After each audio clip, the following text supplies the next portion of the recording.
አንዲት የጎዳና ላይ ምግብ ሻጭ አራት የቅንጦት መኪኖች በሱቋ ፊት ለፊት እስከ ቆሙበት ቀን ድረስ አንዲትን አሮጊት የጎዳና ተዳዳሪ ትመግብ ነበር። በየቀኑ ይህች በመንገድ ዳር የምትሰራ ሴት ከትንሽ ሱቋ ውስጥ ሆና ለአንዲት አሮጊት የጎዳና ተዳዳሪ ምግብ ትሰጥ ነበር። እሷ ምንም አይነት ክፍያ ጠይቃ አታውቅም፣ ታሪኳንም አታውቅም ነበር። ነገር ግን በአንድ ጸጥ ባለ ጠዋት አንድ አስገራሚ ነገር ተከሰተ። አራት ትላልቅ ኤስዩቪ መኪናዎች ልክ በሱቋ ፊት ለፊትም ቆሙ። እናም ሕይወቷ ባልገመተችው መንገድም ተለወጠ። በእነዚህ መኪናዎች ውስጥ የነበሩት ሰዎች እነማን ነበሩ? አሮጊቷስ ከነርሱ ጋር ምን አይነት እውነተኛ ግንኙነት ነበራት? በምቾት ተቀመጡና ይህንን ልብ የሚነካ ታሪክ ተከታተሉ። ቪዲዮን ከመጀመራችን በፊት ላይክ ማድረግ እንዳይረሳ። ታሪኩንም ከየት ሀገር ናችሁ እየተመለከታችሁ እንደሆነ ኮሜንት ስር ማስቀመጥ እንዳትረሱ። ቪዲዮን እንጀምር። በአቡጃ ጸጥ ባለ ቦታ ከሚበዛው መንገድና ከሚያምሩ ቤቶች ራቅ ብላ አንዲት አሮጊት ሴት ብቻዋን ትራመድ ነበር። ስሟ ማማ ኬሚ ይባላል። እድሜዋ 68 ዓመት ቢሆንም በከተማው ከእድሜዋ በላይ አርጅታበት ነበር። በየቀኑ ጠዋት ፀሐይ በደንብ ከመውጣቷ በፊት ከልጇ ጋር ከምትኖርበት ካልተጨረሰ ህንፃ ውስጥ ትወጣለች። ባዶ እግሮቿ አቧራማውን መሬት ይረግጡታል። ለራሷ እንዲህ ብላ ታወራለች። ዛሬ ምግብ ማግኘት አለብኝ። ቺዲ መብላት አለበት። እሱ መድኃኒቱን መውሰድ አለበት። ልጇ ቺዲ ራሳቸው ባዘጋጁት ትንሽና ደካማ ክፍል ውስጥ ደክሞ ተኝቷል። እድሜው 42 ዓመት ቢሆንም ካሁን በኋላ መስራት አይችልም ነበር። በኩላሊት በሽታ ይሰቃይ ነበር። በአንዳንድ ቀናት ደግሞ ከአልጋው መነሳት እንኳን አይችልም ነበር። እናቴ ይላታል በየጠዋቱ በደከመ ድምፅ፣ እባክሽን አትውጪ፣ በዚህ ፀሐይ መሄድ በጣም ይከብድሻል። ደህና ነኝ ልጄ ብላ እማማ ኬሚ ሁል ጊዜ ትመልስለታለች። ከመውጣቷ በፊት የተሸበሸበ እጆቿን ለጥቂት ሰከንዶች ይዛ የሆነ ነገር ላገኝ ይገባልም ትላለች። ነገር ግን ሕይወት ሁል ጊዜ እንዲህ አስቸጋሪ አልነበረችም። ከዓመታት በፊት እማማ ኬሚ ደስተኛ ሴት ነበረች። በአብጁ ውስጥ በሆነ ሰፈር ውስጥ ትንሽ የሸቀጣሸቀጥ ሱቅ ነበራት። ባለቤቷ በወጣትነቱ ስለሞተ ሁለቱን ልጆቿን ቺዲ እና ገብርኤልን ብቻዋን አሳድጋለች። ቺዲ መካኒክ ሆነ። ትንሽ ገቢ ቢያገኝም እናቱን ይረዳ ነበር። ገብርኤል ደግሞ ታናሿ ልጅ በጣም ጎበዝ ነበረች። በውጭ ሀገር ለመማር የነጻ ትምህርት ዕድል አገኘች። በምትሄድበት ቀን ገብርኤል እናቷን አቅፋ ሳለች እማዬ፣ እኔ ስኬታማ እሆናለሁ፣ ገንዘብም እልክልሻለሁ፣ ተመልሼ እወስዳችኋለሁ አንቺና ቺዲን። ማማ ኬሚን በደስታ አለቀሰች። ሂጂ ልጄ፣ ፈጣሪ ይጠብቅሽ። የመጀመሪያዎቹ ወራት ገብርኤል በየሳምንቱ ትደውል ነበር። ትንሽ ገንዘብም ትልክ ነበር። እማማ ኬሚ ድምጿን በሰማች ቁጥር ፈገግ ትላለች። ነገር ግን በአንድ ቀን ሁሉም ነገር ቆመ። ስልክ የለም፣ መልእክት የለም፣ ገንዘብም የለም። እማማ ኬሚ ደጋግማ ልታገኛትም ሞከረች። የገብርኤል ስልክ ግን አይሰራም ነበር። ልጄ የት ነሽ ብላ በየሌሊቱ ታለቅስ ነበር። ለምንድነው የማትደውልልኝም ትላለች። ገብርኤል በውጭ ሀገር መንገድ ላይ ጥቃት ደርሶባት እንደነበረ እናቷ አላወቀችም ነበር። ስልኳና ቦርሳዋ ተሰርቀው ነበር። ሁሉንም የስልክ ቁጥሮች አጣ ነበር። የእናቷን ቁጥርም በቃሏ አታውቅም። ገብርኤል ከጠፋች ከ2 ዓመታት በኋላ ቺዲ በጽኑ ታመመ። ዶክተሮች የኩላሊት ድካም እንደሆነ ነገሯት። በሳምንት 2 ጊዜ ደግሞ መታጠብ ወይንም ዲያሊሲስ ያስፈልገው ነበር። እማማ ኬሚ ያላትን ሁሉ ሸጠች። ሱቋን፣ ጥቂት ጌጣጌጦችንና ዕቃዎቿን።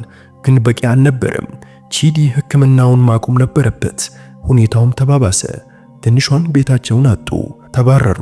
እማማ ኬሚ ከሚሞተው ልጇ ጋር ወደ ተተወ ካልተጨረሰ ሕንፃ ለመሄድም ተገደደች። አሁን በ68 ዓመቷ በደከመ ሰውነቷና በሚያም እግሮቿ እማማ ኬሚ በየቀኑ በጎዳናዎች ላይ ከመለመን ውጭ ሌላ አማራጭ አልነበራትም ነበር። እጆቿን በመዘርጋት ሰው ይራራልኛል ብላ ተስፋ በማድረግ አንድ ቀን ጠዋት እማማ ኬሚ የደከመ እግሮቿን በሥራ በሚበዛበት መንገድ ላይ እየጎተተችም ነበር። መኪኖችና ሞተር ብስክሌቶች በጎኗ ያልፉ ነበር። ወደ ግራና ቀኝ እያየች በዝግታ ትራመዳለች። የላስቲክ ከረጢት የያዘች አንዲት ሴት ጋር ቀረበች። ልጄ፣ እባክሽን ትንሽ እርጂኝ አለች በሚንቀጠቀጥ ድምፅ። ሴቲቷ በንቀት ተመለከተቻት፣ በፍጥነትም ራቀች። እማማ ኬሚ እንደገና ሞከረች። የሆነ ነገር ወደሚገዛ አንድ ሰውም ቀረበች። ልጄ፣ እባክህ እርዳኝ፣ ልጄ ታሟል። ሰውየው ሳያያት እንኳን በእጁ ምልክት አባራት። አንዳንዶቹ ጨርሶ አይመለከቷትም። ሌሎች በሐዘን አይን ያዩዋት ያልፋሉ። ጥቂቶች ደግሞ ሂጂ ከዚህ ብለውም ይጮሁባታል። እያንዳንዱ እምቢታም ያማታል። እግሮቿ ይንቀጠቀጣሉ፣ ጉሮሮዋም ደርቋል። ግን ተስፋ መቁረጥ አትችልም። ቺዲ ቤት ይጠብቃታል። ከብዙ ሰዓታት ጉዞ በኋላ በመንገድ ዳር አንዲት ትንሽ የምግብ ቤት አየች። ንጹህ ጥሩ ቦታ ነበር። ከድስት ውስጥም ጭስ ይወጣል። የምግብ ሽታ የራበውን ሆዷን አጮኸው። በዝግታ ወደ ሱቋ ተጠጋች። ጎን ለጎን ትንሽ የእንጨት ወንበር ነበር። ማማ ኬሚ በዝግታ ተቀመጠች። አይኖቿን ለጥቂት ጊዜ ጨፈነች። ለመቀጠል በጣም ደክማ ነበር። በሱቅ ውስጥ የ25 ዓመት ኖራ ደንበኞቿንም ታስተናግዳለች። ይህች ትንሽ ስራዋ ነበረች ያላት ብቸኛዋ ስራ። አንድ ቀን ወደ ትምህርት ቤት ለመመለስ በማሰብ በየቀኑ በትጋትም ትሰራለች። ከጠዋት ስራ በኋላ ኖራ ሳህኖችን ለማጠብ በሳሙና ውሃ የተሞላ ሳህን ይዛ ወጣች። አይኖቿ ወንበሩ ላይ በተቀመጠች አሮጊት ላይ ማረፈ። ሴቲቷ በጣም የደከመች ትመስላለች። ልብሶቿም አርጅተዋል። ባዶ እግሮቿ በአቧራም ተሸፍነዋል። ነገር ግን ኖራን የነካት የደከሙት ግን ክብር ያላቸው አይኖቿ ነበሩ። ኖራ ሳህንን አስቀምጣ በዝግታ ቀረበች። እንደምን ዋሉ እናቴ አለች በትህትና። እንዴት ኖት? ማማ ኬሚም አይኖቿን በዝግታ ገለጠች። ደህና ነኝ ልጄ፣ ሰው እየጠበቁ ነው ስትል ኖራ ጠየቀች። ማማ ኬሚም ራሷን አቀረቀረች። አይ ልጄ ዝም ብዬ ነው ደክሞኝ ነው አለች። ቀኑን ሙሉ ስለምን ዋልኩ። ልጄ እቤት ታሟል። ለሱ የምወስደውን ነገር ለማግኘት እየሞከርኩ ነው አለች። የኖራ ልብ ተነካ። ተጨማሪ ጥያቄ ሳትጠይቅ በፍጥነት ወደ ሱቅ ገብታ በሞቀ ምግብ የተሞላ ሳህን አመጣች። ይህንን ይብሉ እናቴም አለቻት። መጀመሪያ ይብሉ። የማማ ኬሚ አይኖች በእንባ ተሞሉ። ፈጣሪ ባርክሽ ልጄ። ነገር ግን ከመብላት ይልቅ ማማ ኬሚ በዝግታ ጠየቀች። ልጄ የላስቲክ ከረጢት አለሽ? ይህንን ለልጄ መውሰድ እፈልጋለሁም አለች። ኖራ ወዲያውኑ ገባት። ይህች አሮጊት ከራሷ በፊት ስለ ልጇ ታስባለች። ወደ ውስጥ ተመልሳ ሁለት የምግብ አይነቶችን አዘጋጅታ በጥንቃቄ አሸገችላቸው። ያው እናቴ አለች ኖራ፣ አንዱ ለእርሶ አንዱ ለልጁ። እማማ ኬሚ በሚንቀጠቀጥ እጆቿ ተቀበለች። አመሰግናለሁ ልጄ፣ ልብሽ የተመኘውን ሁሉ ፈጣሪ ይስጥሽ። በዝግታ ተነስታ መራመድ ጀመረች። ኖራ በሐዘን ስትሄድ አየቻት። ይህች ሴት ማን ናት ብላ አሰበች። ታሪኳስ ምንድነው ብላ አጠነጠነች። እማማ ኬሚ በቻለችው ፍጥነትም ተራመደች። ያልተጨረሰው ሕንፃ ላይ ስትደርስ እንደ በር የሚያገለግለውን እንጨት ገፋችው። ቺዲ ተመለስኩ አለች በዝግታ። ልጇ በጥጉ ላይ በቀጭን ፍራሽ ላይም ተኝቷል። ራሱን ለማንሳትም ሞከረ። እማዬ ባልወጣሽ ይሻል ነበር፣ ውጭ በጣም ይሞቃል። ዝም በልም አለችው በዝግታ። ምግብ አግኝቻለሁ። አንዲት ደግ ወጣት ሴት ረድታኛለች። ምግቡን በጥንቃቄ ፈታችና ልጇን በማንኪያ መመገብ ጀመረች። ቺዲ ማንኪያውን ለመያዝ ራሱ በጣም ደክሞ ነበር። በልቶ ሲጨርስ ትንሽ ውሃ ሰጠችውና አፉን በጥንቃቄ ጠረገችለት። ከዛ በኋላ በሌላኛው ጥግ ተቀምጣ የራሷን ድርሻ በዝምታ በላች። አይኖቿ ክፍት በሆነ መስኮት ላይ ተተክሏል። ስለ ገብርኤል ታስባለች። ልጄ የት ትሆን ብላ እያሰበች ነበር። በሕይወት አለች? ረስታኝ ይሆን? ገብርኤል ብላ በባዶ ክፍል ውስጥ በዝግታ ተናገረች። የት ነሽ ልጄ ብላም ራሷን ጠየቀች። በዛች ሌሊት እማማ ኬሚና ቺዲ በአንዲት እንግዳ ደግነት ምክንያት ሳይራቡ ተኙ። በሚቀጥለው ቀን እማማ ኬሚ ለመለመን ተመለሰች። ከዛም በነገውም ከዚያ በኋላ ባሉት ቀናት ሁሉ በኖራ ሱቅ በኩል ባለፈች ቁጥር በትህትና ትቆማለች። ኖራም ሁል ጊዜ በፈገግታና በሁለት የምግብ ድርሻዎች ትወጣለች። እናቴ ልጁ ዛሬ እንዴት ነው ትላለች ኖራ። አሁንም ደካማ ነው ልጄ፣ ግን ለአንቺና ለፈጣሪ ምስጋና ይግባውና አሁን ይበላልም ትላለች። አንድ ሳምንት አለፈ፣ 2 ከዚያም 3። ኖራ እና እማማ ኬሚ በደንብ ማውራት ጀመሩ። እማማ ኬሚ ታሪኳን ቀስ በቀስም ነገረቻት። የልጇ መጥፋት፣ የልጇ ህመም፣ የቤታቸው መጥፋት። ኖራ እያለቀሰች ትሰማ ነበር። እናቴ ከእንግዲህ በየቦታው አይንከራተቱ፣ በየቀኑ እዚህ ነው፣ እኔ ምግብ እሰጦታለሁም አለች። ልጄ አንቺም የራስሽ ችግር አለብሽ፣ እንዴት ይህንን ሁሉ ትችያለሽ? እናቴ ብላ ኖራ አቋረጠቻት። የገዛ አያቴን ነው የሚያስታውሱኝ፣ እንዲህ ሲሰቃዩ ማየት አልችልም። እማማ ኬሚ አለቀሰችና የኖራ እጆችን ያዘች። ፈጣሪ ዋጋሽን ይክፈልሽ ልጄ። አንድ ቀን ኖራ ሱቋን ቀደም ብላ ዘጋችና እማማ ኬሚን ወደ ቤት አጀበቻት። ያልተጨረሰውን ሕንፃ ስታይ፣ ቺዲ በፍራሹ ላይ ደክሞ ተኝቶ ስታይ ልቧ ተሰበረ። እናቴ አለች ስትለያይ፣ ብዙ ማድረግ ባልችልም ግን መቼም ቢሆን እንዲረባችሁ አልፈቅድም። በዛች ሌሊት በትንሽ ክፍል ውስጥ ኖራ አለቀሰች። ሰዎች እንዴት እንዲሰቃያሉ አለች ለራሷ። የማማ ኬሚ የጠፋችው ልጅ አሁን ባለ ሀብት ሆና ቤተሰቧ በከፍተኛ ጉጉት እየፈለገች እንደሆነ አላወቀችም ነበር። በጣም ርቆ በሌላ ሀገር የ38 አካባቢ የምትሆን ዘመናዊ ሴት በግል አውሮፕላን ውስጥ ተቀምጣ ነበር። ውድ ልብስም ለብሳለች። የአልማዝ ቀለበቶች በጣቶቿ ላይ ያበሩ ነበር። ሁሉም ነገር ስኬቷን ያሳያል። ነገር ግን አይኖቿ ያዝኑ ነበር። ገብርኤል ነበረች። በመስኮት በኩል ዳመናውን እያየች በሐሳብ ተውጣ ነበር። በመጨረሻ ወደ ቤት እየተመለስኩ ነው አለች ለራሷ። እማዬ ቺዳ ደና እንደሆኑ ተስፋ አደርጋለሁም አለች። ገብርኤል አሁን የአንድ ትልቅ የቴክኖሎጂ ኩባንያ መስራች ነበረች። ከዓመታት በፊት ስልኳ ከተሰረቀ በኋላ እየተማረች በትንሽ ምግብ ቤት ውስጥ ትሰራ ነበር። በኢንተርኔት በኩል የሶፍትዌር ትምህርት አገኘች። ይህ ትምህርት ሕይወቷን ለወጠው። ጎበዝ ባለሙያም ሆነች። ኩባንያ መሰረተች። የሷ ስራ አሁን በሚሊዮን የሚቆጠር ዋጋ አለው። ነገር ግን ይህ ሁሉ ገንዘብ በልቧ ውስጥ ያለውን ባዶነት ሊሞላ በፍጹም አልቻለም። በየቀኑ ስለ እናቷ ታስባለች፣ ስለ ወንድሟም ታስባለች። ስኬታማ እንደሆነች ወዲያውኑም ቤተሰቧ መፈለግም ጀመረች። የግል መርማሪዎችን ቀጠረች። በቀድሞ ሰፈሮቿ ውስጥም ፈለገች። አሁን ወደ አብጇ ተመለሰች። እነርሱን ለማግኘት ቆርጣለች። አውሮፕላኑ አረፈ። 3 ጥቁር ኤስዩቪ እና 3 የጥበቃ መኪኖች ይጠብቋት ነበር። ገብርኤል ወደ መኪናው ገባች። ሾፌሯ በቅንጦት ወደ ገዛችው ትልቅ ቤት ወሰዳት። ያልኩህን ቦታዎች ሁሉ አረጋግጥ ስትል ገብርኤል ሾፌሯን ጠየቀች። እመቤት፣ የቀድሞውን ግቢ አይቻለሁ። ኬሚ የምትባል ሴት ወይም ጂዲ የሚባል ሰው የሚያውቅ የለም። ገብርኤል በብስጭት አይኖቿን ጨፈነች። እማዬ ታዲያ የት ናቸውም አለች። ራሷ ወደ ቀድሞ ሰፈር ሄደች። ወንበር ላይ የተቀመጠች አንዲት አሮጊት አወቀቻት። ገብርኤል አንቺ ነሽ? አዎ አለች። እናቴ እንዴት አስታወሽኝ? በእርግጥ ለመማር ከሄድኩ ረጅም ጊዜ ሆነ። እናቴ እባክሽ፣ እናቴ የት እንደሆነች ታውቂያለሽ? ቺድስ የት ነው ንገሪኝ እስኪ አለቻት። አሮጊቷ በሐዘን ተነፈሰች። ልጄ አንቺ ከሄድሽና ስልክ መደወልሽ ከቆመ በኋላ እናትሽ ሁሉንም ነገር አጣች። ቺዲ ታመመ፣ ከቤቱ ተባረረ። ወዴት እንደሄደ ማንም አያውቅም። የገብርኤል አይኖች በእንባ ተሞሉ። እማዬ በእኔ ምክንያት ተሰቃየች። በልብ ስብራት ወደ መኪናዋ ተመለሰች። ላገኛቸው ይገባል፣ ላገኛቸው ይገባልም አለች። በዚያች ሌሊት አንድ ሐሳብ መጣላት። እናቷን ገና ማግኘት ባትችልም ቢያንስ እንደሷ ያሉ ሰዎች ትረዳለች። ራቅ ባሉ ቦታዎች የሚገኙ ሆስፒታሎችን ፈልግልኝ አለች ለረዳቷ።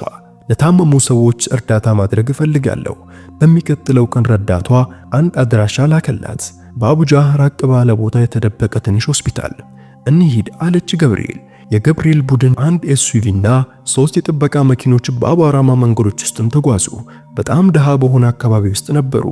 ገብርኤል በመስኮት ትመለከት ነበር። የፈራረሱ ቤቶች፣ የቆሸሹ መንገዶች። ልቧም ተነካ። እዚህ ያሉ ሰዎች በእውነት ይሰቃያሉ። ድንገት ሆዷም ጮኸ። ከጠዋት ጀምሮ ምንም እንዳልበላሽ አስታወሰች። የሆነ ቦታ እንቁም አለች። ግን እዚህ ጥሩ ምግብ ቤት አልነበረም። ትንሽ ሱቆችም ነበሩ። ከዚያም አየቻት። በመንደሩ ዳር ያለች ንጹህ ትንሽ ምግብ ቤት። ከድስቱ ጭስ ይወጣል። የእንጨት ወንበር ውጭ ተቀምጠዋል። እዚህ አቁም ብላ አዘዘች። 4 መኪኖች ከትንሿ ሱቅ ፊት ለፊትም ቆሙ። መንገደኞች በመገረም ቆሙ። ይህች ባለጸጋ ሰው ማን ናት? የገብርኤል ሾፌር በሩን ከፈተላት። በግርማ ሞገስም ወረደች። ጫማዎቿ በአቧራማ መሬት ላይ ይጮሃሉ። ነገር ግን ወደ ሱቅ ከመግባቷ በፊት አንድ ነገር ልቧን ሳበው። ወንበሩ ላይ የተቀመጠችው አንዲት አሮጊት ሴት። ልብሶቿ አርጅተዋል። ጸጉሯ ሽበትም ሆኗል። ፊቷም ተሸብሽቧል። ነገር ግን በዚህ ፊት ለፊት የሆነ ነገር ነበር። ገብርኤልም ደነገጠች። አይ ይሄ በፍጹም ሊሆን አይችልም። ኖራ በፍጥነት ከሱቁ ወጣች። እንደምን ዋሉ፣ እንኳን ደህና መጡ። የቅንጦት መኪኖችን ስታይም ቆመች። አንዲት ባለጸጋና ቆንጆ ሴት በሱቋ ፊት ለፊት ቆማለች። እንደምን ዋሉ እመቤት አለች ኖራ በትህትና። ምን ላቅርብሎት? ነገር ግን ገብርኤል ኖራን አታይም ነበር። አይኖቿ ወንበሩ ላይ ባለችው አሮጊት ላይም ተተክለዋል። ይህች ሴት ማናት ስትል ገብርኤል በሚንቀጠቀጥ ድምፅም ጠየቀች። ኖራ የተመለከተችበትን ቦታ አየች። ኦ እማማ ኬሚ ናት። በየቀኑ እዚህ ትመጣለች። ለሷና ለታመሙ ልጇ የሚሆን ምግብ እሰጣታለሁ። የገብርኤል ዓለም ቆመ። እማማ ኬሚ በዝግታ ወደ ወንበሩ ተጠጋች። ልቧ በጣም ይመታ ነበር። አሮጊቷ በዝግታ ራሷን አነሳች። አይኖቻቸውን ተገናኙ። ለረጅም ጊዜ አንዳቸውም አልተንቀሳቀሱም። ከዚያም እማማ ኬሚ እንዲህ ብላ ተናገረች። ገብርኤል ነሽ? የገብርኤል ጉልበቶች ዝልፍልፍ አሉ። በእናቷ ፊት ለፊትም ተንበረከከች። እማዬ፣ እማዬ፣ አዎ እኔ ነኝ። እማማ ኬሚ በሚንቀጠቀጥ እጆቿ የልጇን ፊትም ነካች። የኔ ገብርኤል ነሽ? አው እማዬ እኔ ነኝም አለች። እርስ በርስ ተቃቅፈው ማለቀሱ። የዓመታት መለያየት ህመም፣ መልስ የሌላቸው ጥያቄዎች፣ ሁሉም በእንባቸው ወጡ። ኖራ በመገረም ቆማ ነበር። እንባ በፊቷ ላይ ይፈስ ነበር። ገብርኤል በፍጥነት ራሷን አረጋጋች። እማዬ ቺዲ የት ነው? ወንድሜ የት ነው? እቤት ነው ያለው፣ በጣም ታሟል። ገብርኤልም አሁኑኑ ወደሱ ውሰጂኝ አለች። እማማ ኬሚ ወደ ውድ መኪናውም ገባች። አሁንም በድንጋጤ ውስጥ ነበረች። ኖራም እማማ ኬሚን መለየት ስላልፈለገች አብራትም ገባች። ወደ ያልተጨረሰው ሕንፃ ሄዱ። ገብርኤል ወደዚያች ጨለማ ክፍል ገብታ ወንድሟን አጥንቱ ወጥቶ ፍራሽ ላይ ተኝቶ ስታየው አፏን ይዛ አለቀሰች። ቺዲ ወንድሜ። ቺዲ አይኖቹን በድካም ሁኔታ ውስጥም ገለጠ። ገብርኤል አለ በዝግታ እያለምኩ ነው። አይ ወንድሜ መጥቻለሁ፣ ተመልሻለሁም አላት። ገብርኤል ወደ ጠባቂዎች ዞረች። በጥንቃቄ አንሱት፣ ወደ ምርጥ ሆስፒታል ወሰዱት። ጠባቂዎች ቺዲን በዝግታ አነሱት። ገብርኤል የእናቷን እጅ ያዘች። እማዬ ሁሉም ነገር ደና ይሆናል፣ አድነዋለሁ፣ ሁላችሁንም አድናችኋለሁ። መኪኖቹ ወደ ውድ የግል ሆስፒታል በፍጥነት አመሩ። ሆስፒታል ውስጥ ዶክተሮች ቺዲን መረመሩት። ከሰዓታት በኋላ ዋናው ዶክተር ወደ ገብርኤል ቀረበ። እመቤት ወንድምሽ በጣም አስጊ ሁኔታ ላይ ነው። በአስቸኳይ የኩላሊት ንቅለ ተከላ ያስፈልገዋል። ያለዛ ከጥቂት ሳምንታት በላይ ሊቆይ አይችልም። አድርጉት አለች ገብርኤል ወዲያውኑ። ምርጡን ቡድን አዘጋጁ፣ አስፈላጊ ከሆነም ወደ ውጭ ሀገር ውሰዱት። ገንዘብ አሁን የኔ ችግር አይደለም። ዶክተሩ ራሱን ነቀነቀ። ገብርኤል ወደ ረዳቷ ዞረች። ኩላሊት ለመስጠት እኔ ተስማሚ መሆኔን አረጋግጡ። እመቤት እርግጠኛ ነሽ? አይዘድጉት አለች ገብርኤል በቁርጠኝነት። ምርመራዎች ተስማሚ መሆኑን አሳዩ። በአንድ ሳምንት ውስጥ ሁሉም ነገር ተደራጀ። ገብርኤል እና ቺዲ ወደ ውጭ ሀገር ልዩ ሆስፒታል ተወሰዱ። ቀዶ ጥገናው ስኬታማ ሆነ። ገብርኤል ለአንድ ወንድሟ ኩላሊቷንም ሰጠች። ቺዲ ተረፈ። ገብርኤል እና ቺዲ ውጪ ያሉ እማማ ኬሚና ኖራ በገብርኤል ቤት ውስጥም ቆዩ። ሰራተኞች ምቹ ክፍሎች ሰጧቸው። እማማ ኬሚ በትልቅ ቤት ውስጥ አሁንም በመገረም ትመላለስ ነበር። ይህ እውነት ነው ትላለች ለራሷ። የኔ ገብርኤል ይህንን ሁሉ ሆናለች። ኖራ አብሯት በመሆን ታጽናናት ነበር። እናቴ ልጆ በጣም ትወዶታለች። በየቦታው ፈለገቻችሁ። ሳምንታት አለፈ። እማማ ኬሚ በየቀኑ ለልጆቿ ትጸልይ ነበር። ከሁለት ወር በኋላ ገብርኤልና ቺዲ ተመለሱ። አውሮፕላኑ ሲያርፍ የገብርኤል ሹፌር ይጠብቃቸው ነበር። በቀጥታ ወደ ቤት አመሩ። በሩ ሲከፈት እማማ ኬሚ ከሶፋው ተነሳች። እናም ቺዲ ሲገባ አሁን በእግሩ ይራመድ ነበር። ፈገግ ይላል፣ ጤነኛም ይመስላል። እማማ ኬሚ ወደሱ ሮጠች እያለቀሰች ልጄ ልጄ ልጄ ደህና ነህ? ሶስቱም ተቃቀፉ። ቆየት ብሎ ሁሉም አብረው ተቀመጡ። ገብርኤል ታሪኳን ነገረች። እማዬ ወደ ውጭ ሀገር ስደርስ በመጀመሪያ ሁሉም ነገር ደህና ነበር። በየቀኑ እደውልልሽ ነበር። ነገር ግን አንድ ምሽት መንገድ ላይ ጥቃት ደረሰብኝ። ስልኬን፣ ቦርሳዬን፣ ሁሉም ነገር ሰረቁኝ። ሁሉንም ቁጥሮች አጣው። ቁጥርሽን በቃሌ አላውቀውም ነበር። እማማ ኬሚ የልጇን እጅ ያዘች። ላገኝሽ ሞከርኩ ግን አልቻልኩም። ምግብ ቤት ውስጥ እየሰራው ተረፍኩ። ጠንክሬ ተማርኩ። ስለ ቴክኖሎጂ ትምህርት ማገኘው። ተምሬ አንድ ስራ ፈጠርኩ። ያ ስራ በጣም ተወደደ። ከአንድ ጓደኛዬ ጋር ኩባንያ መሰረትኩ። ስኬታማም ሆንን። በቂ ገንዘብ እንዳገኘው አንቺን መፈለግም ጀመርኩ። በየቦታው ፈለግኩ። ከዚያም በዛ ቀን በዛች ትንሽ ሱቅ አቆምኩና አየሁሽ። ገብርኤልም አለቀሰች። እማዬ ይቅርበኝ፣ አብሬሽ ባለመሆኔ በጣም አዝኛለሁ። እማማ ኬሚ ልጇን አቀፈቻት። ዝም በይ፣ አሁን እዚህ ነሽ። ያ ብቻ ነው ዋናው ነገር። ቺዲ ፈገግ አለ። እህቴ አዳሽኝ እኮም አላት። በማግስቱ ገብርኤል ኖራን እንድታገኝ ጠየቀች።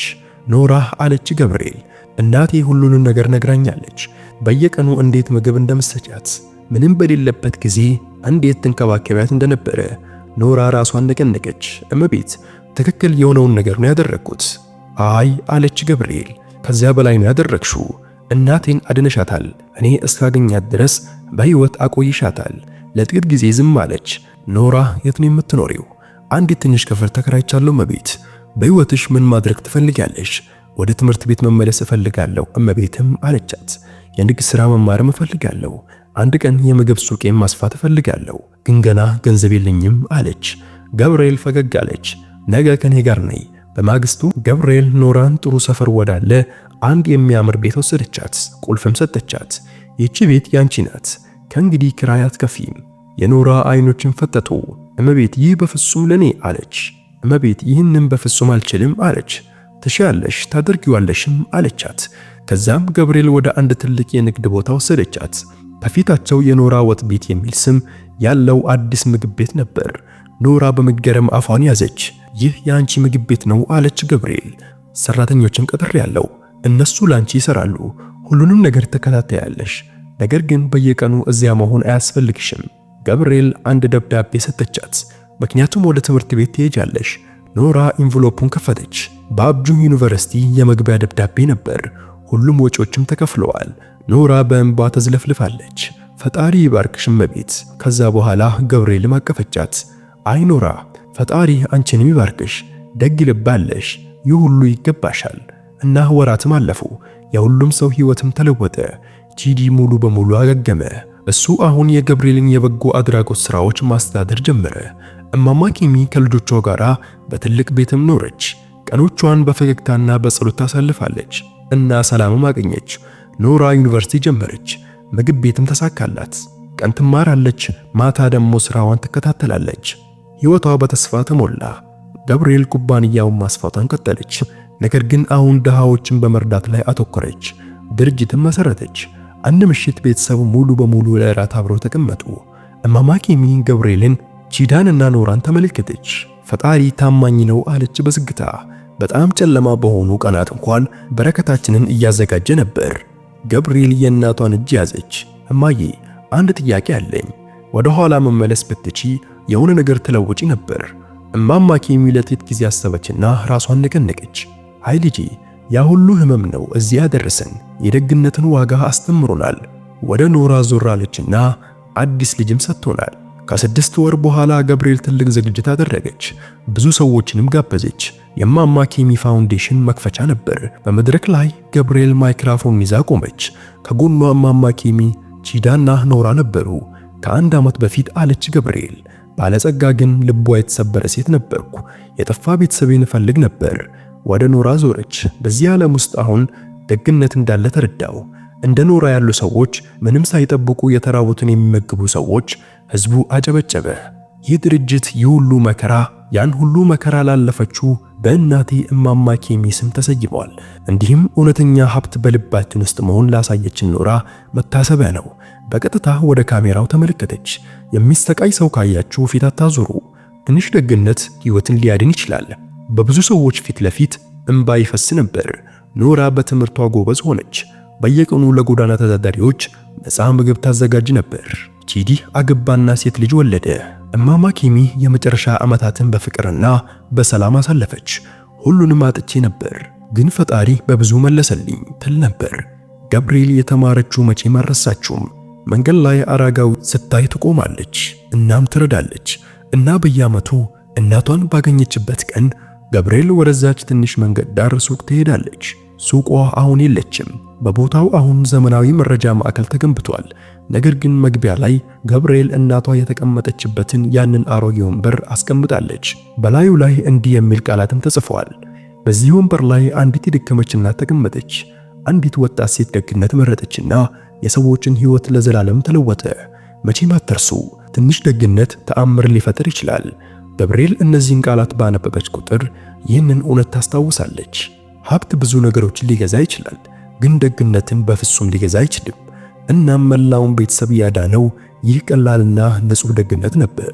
ይህን ቪዲዮ እስከ መጨረሻ ስላዩ እናመሰግናለን። ቻናሉን ለመደገፍ ሰብስክራይብ ማድረግ እንዳትረሱ። በሚቀጥለው ቪዲዮ እስከምንገናኝ አሰላሙ አለይኩም ወራህመቱላሂ ወበረካቱሁ።